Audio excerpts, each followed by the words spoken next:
Bidadi township ವಿರುದ್ಧ ದೋಸ್ತಿ ರಣಕಹಳೆ. JDS ರೈತರ ಪಾದಯಾತ್ರೆ ತಡೆದ ಪೊಲೀಸರು, ಹಾಕಿ ಕಾರ್ಯಕರ್ತರ ಮಧ್ಯೆ ತಳ್ಳಾಟ ನೂಕಾಟ. ಪೊಲೀಸರು ತಡೆದ್ರು, ಪಾದಯಾತ್ರೆ ಮುಂದುವರಿಯುತ್ತೆ. ಯಾರೇ ಏನೇ ಮಾಡಿದ್ರು ಹೋರಾಟ ನಿಲ್ಲೋದಿಲ್ಲ. ಸರ್ಕಾರದ ವಿರುದ್ಧ ನಿಖಿಲ್ ಕುಮಾರಸ್ವಾಮಿ ವಾಗ್ದಾಳಿ. ಕಾವೇರಿ ನೀರಿಗೆ ತಮಿಳುನಾಡು ಸುಪ್ರೀಂ ಮೊರೆ.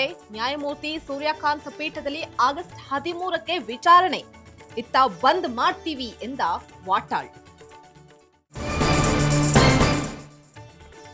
ಕಾಂಗ್ರೆಸ್ನಲ್ಲಿ ಬಗೆಹರಿಯದ ಸಂಪುಟ ಸಂಕಷ್ಟ.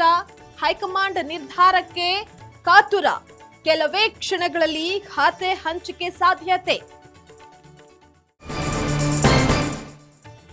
ಮಗುವಿನ ಮೇಲೆ ಬೀದಿ ನಾಯಿಗಳ ಡೆಡ್ಲಿ ಅಟ್ಯಾಕ್. 6 ವರ್ಷದ ಬಾಲಕನ ಮೇಲೆ ದಾಳಿ. ಬೆಂಗಳೂರಿನ ಚಿಕ್ಕಜಾಲದಲ್ಲಿ ಘಟನೆ. ಸ್ಥಳೀಯರಿಗೆ ಆತಂಕ.